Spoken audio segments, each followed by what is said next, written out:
Cheerio Darling. Good evening and welcome to Talbot House.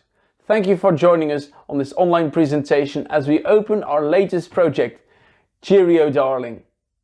The coming weeks and months we look forward to share with you a remarkable cheerful love story set in the perilous wartime years.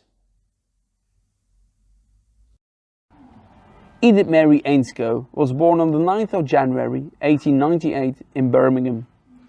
Her father being a general practitioner in a working class area, both Edith and her brother Arthur developed an interest in science and medicine. When at medical school in 1914, Arthur Ainscough followed in his father's footsteps and read medicine. It's here, in the first weeks of term, that he met the 19-year-old dentistry student, Charles Geoffrey Boothby. Soon, however, the war would distract Arthur and Geoff, and together they joined the officers' training course at Sandhurst. Being away from home, the Ainscoghs decided to visit their son Arthur. Joining them were their daughters Edith and Gladys. Geoff, quite subdued and speechless at first, immediately fell for the 17-year-old Edith. They got to know one another during a little boat trip on a nearby lake. Second Lieutenant Charles Geoffrey Boothby was gazetted in the 8th Battalion, South Staffordshire Regiment on the 24th of December 1914. Quite a Christmas party no doubt ensued. Just before he left to join his regiment, Geoff took Edith to see the pantomime. They had a great time and lots of fun and laughs. It was to be their final date for a while. In February, Geoff went south to Bovington Camp in Wool, Dorset, to take command of his own platoon. What followed was an enthusiastic correspondence through letters. He shares anecdotes from camp life, his visits to the theatre, and most of all his adventures on his motorbikes. Sadly, Edith's first letters do not survive today. Geoff did encourage her to write, send presents, and of course to come and see him.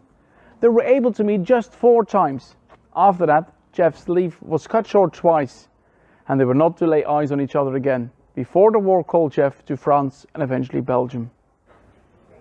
Geoffrey's letters begin on a note of bravado and adventure, but the reality of life at the front often darkens his later letters. His humour does prevail. Signing his letters at first with Cheerio Geoff, this quickly evolves to Cheerio Darling, yours in size, blue eyes.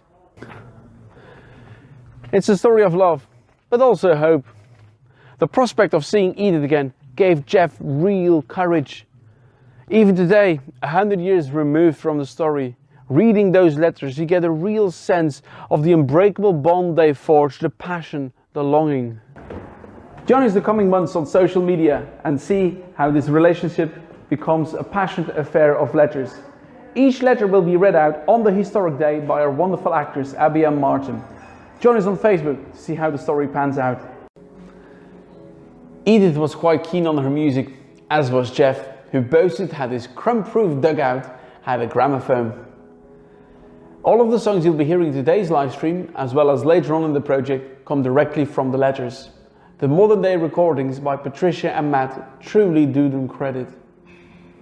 Some of the lyrics of the opening song of tonight, Where Art Thou, were mentioned by Edith in a letter to Geoff in February 1916.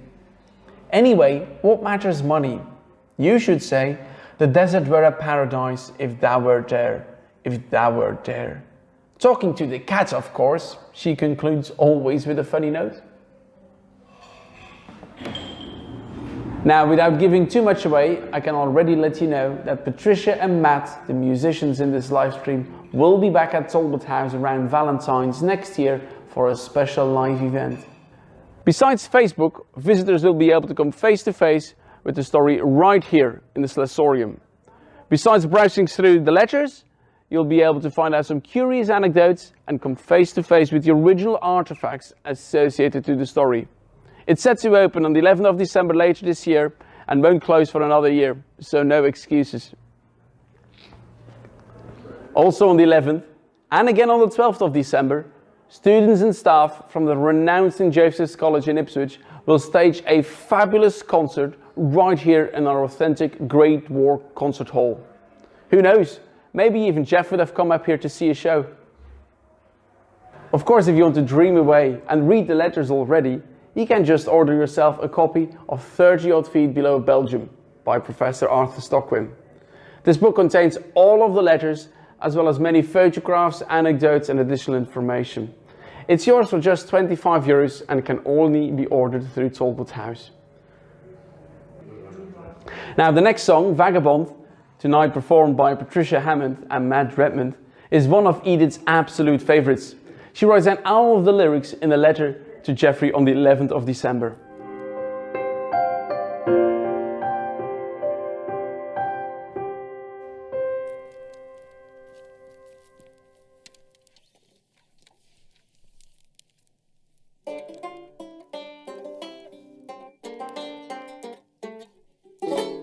Done a heap about the what and why, can't say as I ever knowed. Heaven to me's a fair blue stretch of sky, earth's just a dusty road. Don't know the names of things, nor what they are, can't say as I ever will. Don't know about God, he's just a northern star atop the windy hill.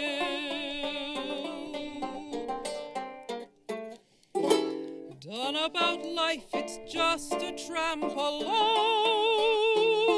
from waking time to dusk. Done about death, it's just a quiet stone, all over grey with moss. And why I live and why the old world spins are things I never knowed. My marks the gypsy files, the lonely inns, and just the dusty road.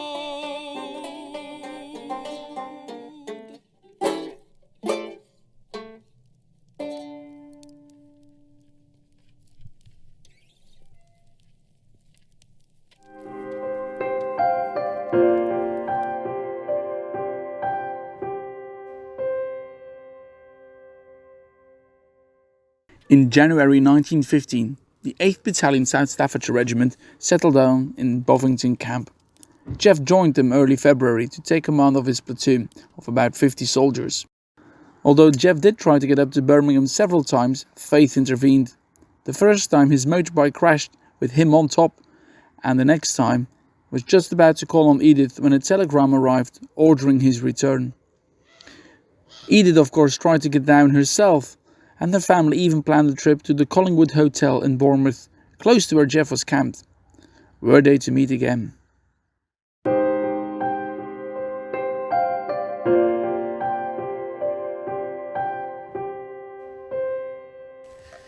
Darling, you now have a real live lonely soldier somewhere in France. Only he's not very lonely.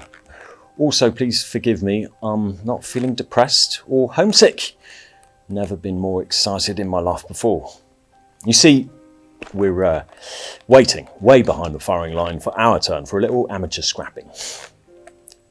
Knowing you as I do, having been in your company for, I believe, a period of 4 incomplete days all told, I feel certain you will condone this temporary lapse from continuous heartbrokenness under which I am supposed to stagger whenever absent from number 1 Beaches Road. Only once have I strafed the Germans for bringing me out here to make myself a nuisance to themselves. And that was when I got your telegram, which got here yesterday, by the way. 2 days longer in England, and I would have seen you again. Well, to come to some real news, we've had a mixed sort of time since we came out. Easy billets and some very mouldy marching. The men stuck it damn well. We had a long march under the most trying conditions for some of the, especially those with tender feet. The notorious paved or cobbled roads are the last word. We are now within sound of the big guns and sight of the area scraps. We have great fun getting the inhabitants to execute our wishes. I haven't been stumped yet, though I can't understand a word they answer. We have been issued with a blue book of useful sentences, which are, strange to relate, are useful. Works though. You'd be surprised at the powers of understanding these people have. Happy days. Cheerio, blue eyes. Geoff.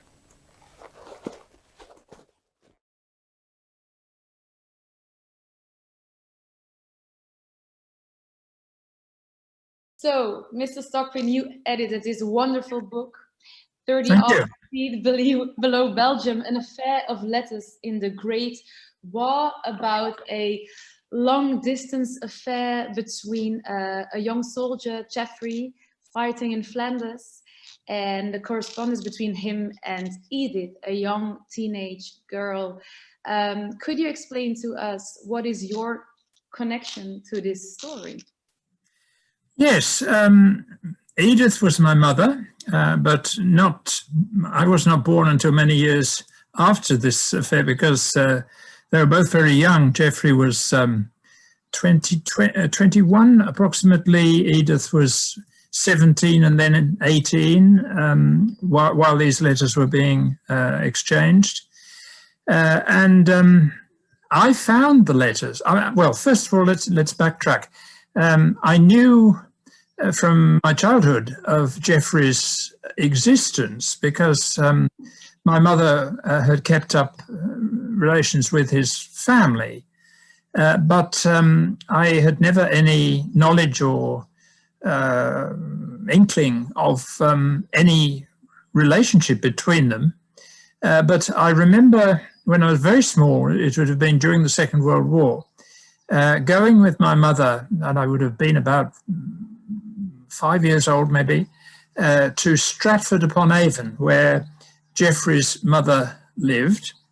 And I noticed that on the mantel shelf of the living room, there was a War Office plaque commemorating her son who died in the First World War.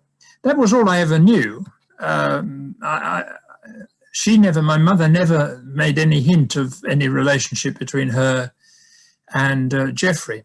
So you never had any idea that they were romantically involved, or? Not at all, not at all. So you knew that there was this figure of Geoffrey, the son of the friend of the family who had died, but well, any love.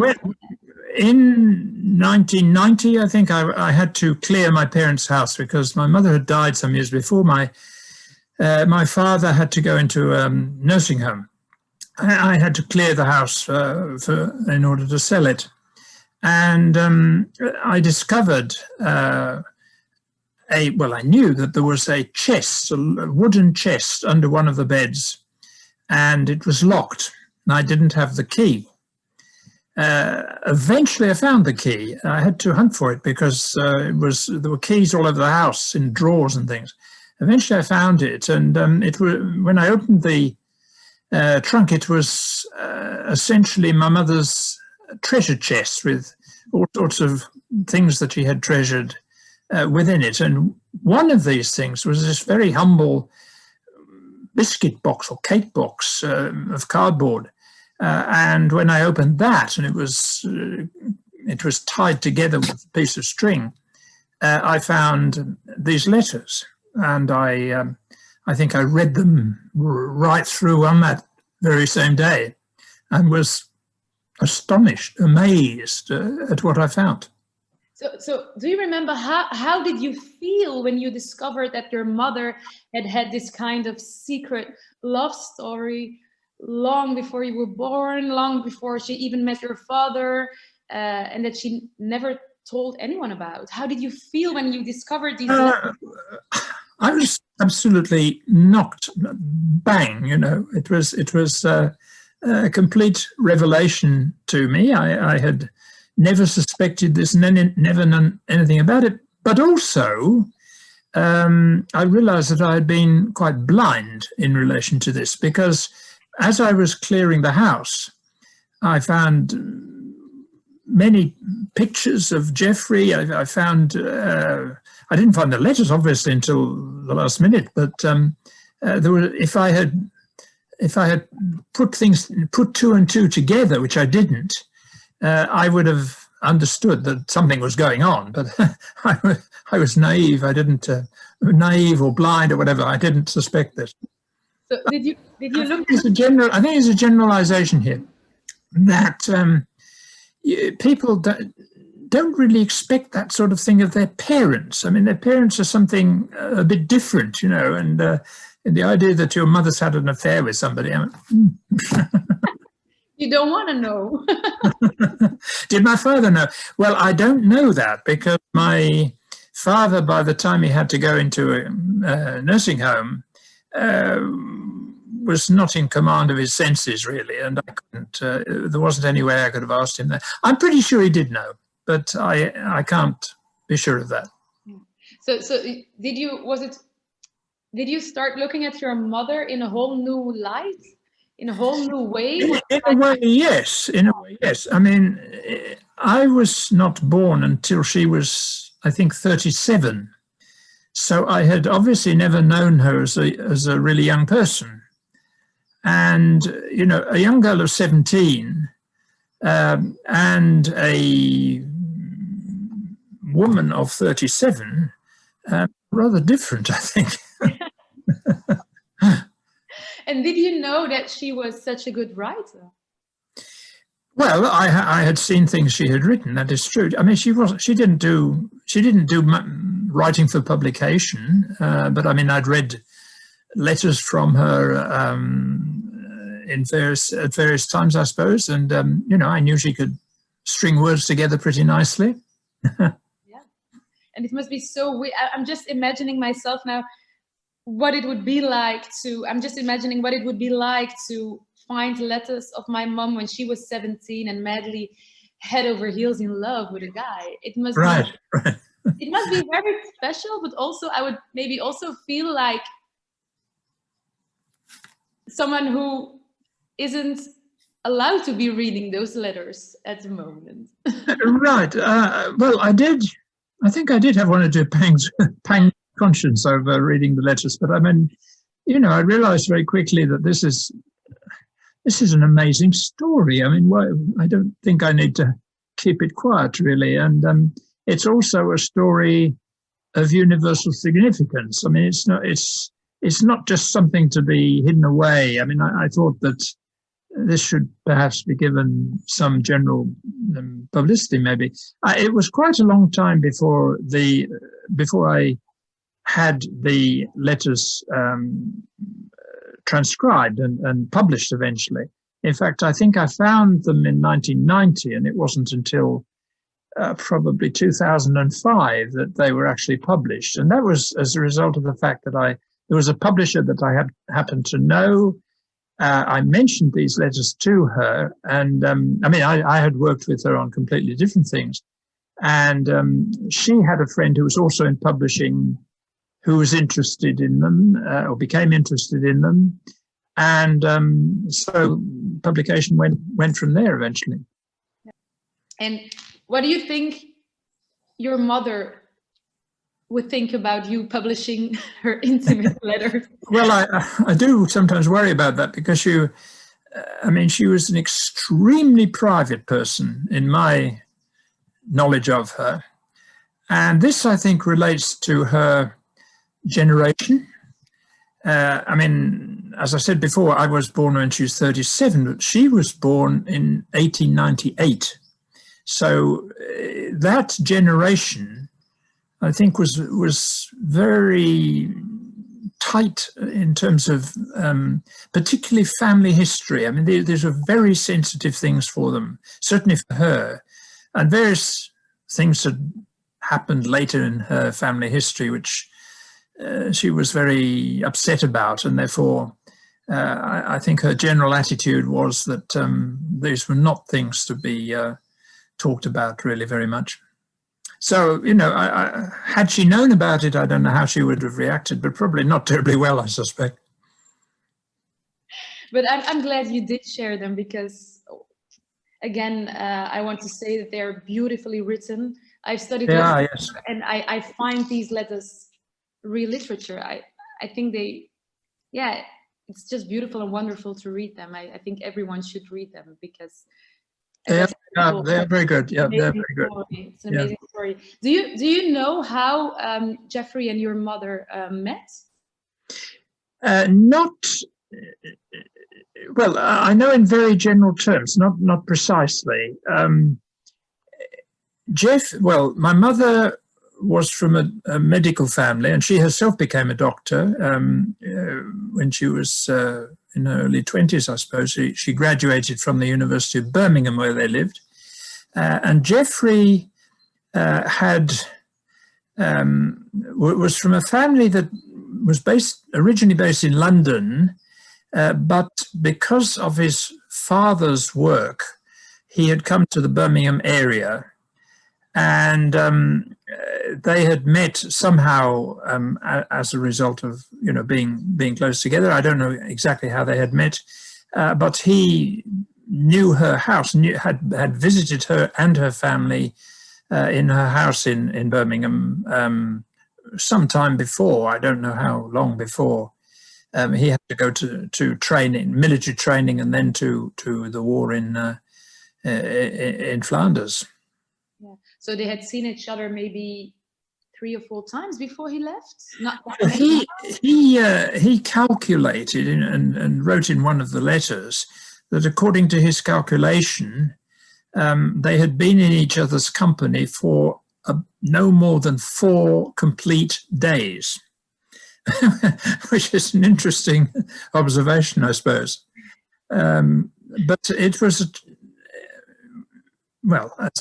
was a difficult relationship in the sense that they couldn't meet, and there were a number of occasions where he thought he was coming on leave, or he actually did come on leave, but his parents on one occasion, because his father was ill, had to go and recuperate in Cornwall, which is a long way away, and he only had probably 72 hours leave, so he couldn't visit Birmingham, so he couldn't see her, and she was very upset that he hadn't been able to come and see her and so on. That was a little bit of a crisis in the relationship, I think, but they came through that. He was, as you said, only 21 years old when he died. When you were reading the letters and his letters to your mom, what kind of young man do you imagine Geoffrey was? That's a difficult question to answer. I mean, I sort of felt, having read the letters, that obviously there's a huge difference between me and him in terms of time and background and everything else. I mean, after all this, we're talking about the First World War when all this was happening. But that somehow I felt that I knew him. I sort of started to think of him as a personal friend, which is a bit bizarre, I suppose. But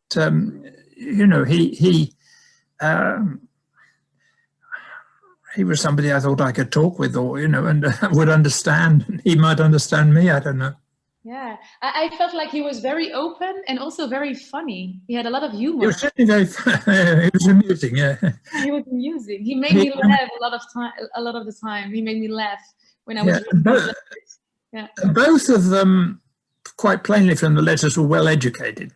Yeah. And they, I know from talking with my mother. I mean, she wrote very well. I mean, she was very fond of English literature. I mean, I still have on my shelves books with her signature in, that might be Tennyson or Blake or somebody like that. Poets and novelists and so on. Yeah, yeah.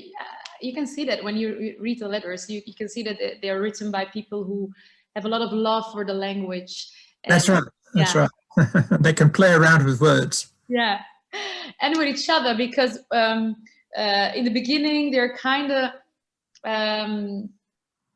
careful, and then you see the flirting developing as well. Yeah, a little bit of flirting coming along, right?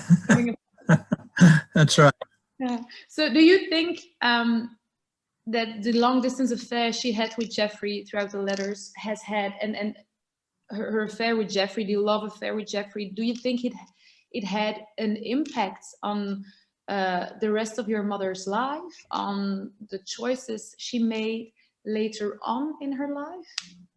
Well, I guess it must have done, but I mean, the extraordinary thing is to me that this must have been one of, or the most important relationship of her early life, and yet she never talked about it. I never heard, you know, I had no knowledge of it, but she did keep up with his family. I actually met his mother when I was very small. My mother took me down to Stratford-upon-Avon, where the mother was living. Alice, her name was. And she was a very old lady and not in good health. My mother was a doctor by that stage, and I think was giving her medical advice. You know, this was something that I knew about, but there was a whole other layer of meaning, signification in this whole relationship, which I had no idea about. Geoffrey was your mother's best kept secret. He was indeed, yes. So I would also like to mention that you allowed Talbot House in Belgium to print a new special edition of the book in light of the upcoming exhibition Cheerio Darling, the expression that Geoffrey also used That's right. to sign his letters, and people can already pre-order the new edition through Talbot House. Mrs. Stockwin, I could go on for hours because it's such an interesting topic, but I want to thank you for sharing these wonderful letters with the world, and for your time and for this interview. So thank you very much. It was an honor to meet you, and it was also an honor to read these letters. Yeah. Thank you for your interest. Thank you for your interest. Thank you, and I wish you all the best of luck. Thank you very much. Thank you.